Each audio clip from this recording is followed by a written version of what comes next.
আসসালামু আলাইকুম। আমার মনে হয় কি আমাদের এই জেনারেশনটাই হয়তো শেষ জেনারেশন ছিল যারা কিনা মোবাইল ফোন, আপনার সোশ্যাল মিডিয়া এইসব থেকে মানে এইসব ব্যতীত বড় হয়ে উঠছি আমরা। যেমন আমাদের যাদের জন্ম হচ্ছে আপনার 1995 থেকে 2005 অথবা 10-এর ভিতরে, ওই সময়টাতে সোশ্যাল মিডিয়া এরকম ছিল না। আমাদের জীবনটা ছিল একদম অন্যরকম।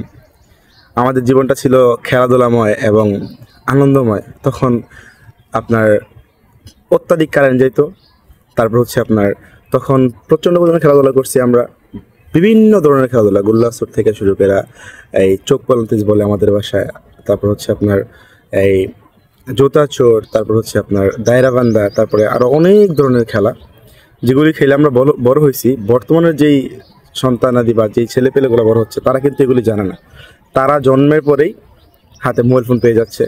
তারা ডাইরেক্টলি মোবাইল ফোন দেখে আসক্ত হচ্ছে এবং তারা মোবাইলের গেমগুলি পছন্দ করতেছে। তারা যে রিয়েল লাইফের যে বাস্তবিক জীবনে খেলাধুলা আছে এগুলিতে অবগত না। আর আমাদের বাবা মারাও এমন হয়ে গেছে যে সন্তানকে ফোন দিয়ে খাওয়ায়, সন্তানের হাতে ফোন দিয়ে তারপরে কোনো কাজ করে।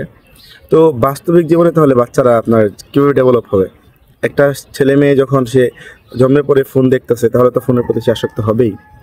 আর আমরা বড় হয়েছি হচ্ছে আপনার খেলাধুলা করে। আমাদের সময় ফোন ছিল না, থাকলেও আমার আম্মু দেখতাম একটা বাটন ফোন চালাইতো ছোট্ট, সেটাতে শুধু কথা বলা যেত। আর সেইটাও ধরতে দিত না আমাকে। সেটার মধ্যে গেম ছিল আপনার সাপ খেলা, তারপরে ক্রিকেট।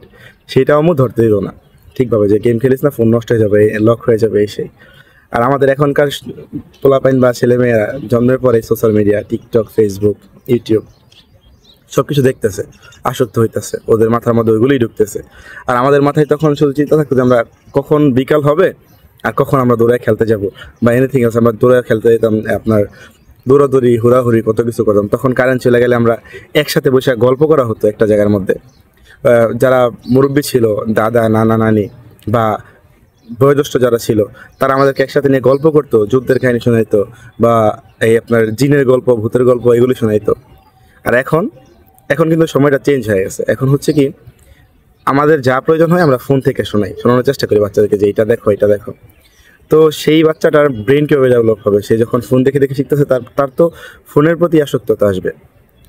তো সময় চেঞ্জ হয়ে গেছে। আর আমি এটাই ফিল করি যে আমাদের জেনারেশনে হচ্ছে এই 10-15 বছরের মধ্যে যাদের জন্ম হয়েছে এরাই হয়তো কিছুটা খেলাধুলা মানে করতে পারছে। এখন খেলাধুলা আসলে নাই। এখন এই যে আমাদের আমাদের জুনিয়র যারা আছে, হাতে গোনা 100-র মধ্যে 10 জন হয়তো আমাদের সাথে খেলতে আসে ক্রিকেট, ফুটবল, এনিথিং এলস।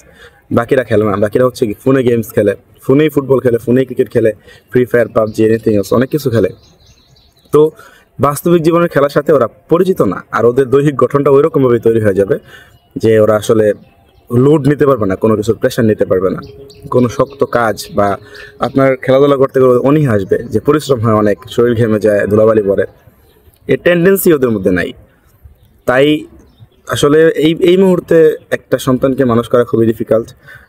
এইসবের কোলাহল থেকে, এই সোশ্যাল মিডিয়ার অ্যাক্টিভিটিস থেকে দূরে রাখা। কারণ আপনি ঘরে রাখতেছেন দূরে, কিন্তু ও যখন বাইরে যাবে তখন দেখতেছে আশেপাশের মানুষজন এগুলি ইউজ করতেছে, ব্যবহার করতেছে, সেইগুলি চাইবে আপনার কাছে এসে বা সে ওখানে দেখে আসবে। তাই আমাদের এই জেনারেশনটা ছিল স্বর্ণযুগ আসলে। আর আগের যারা ছিল তারা তো ভিন্ন কথা। তবে আমাদের জেনারেশন লাস্ট জেনারেশন ছিল যারা কিনা এই ফোন, টিভি এইসব থেকে দূরে থেকে বড় হতে পারছি, আলহামদুলিল্লাহ। তো এই ছিল।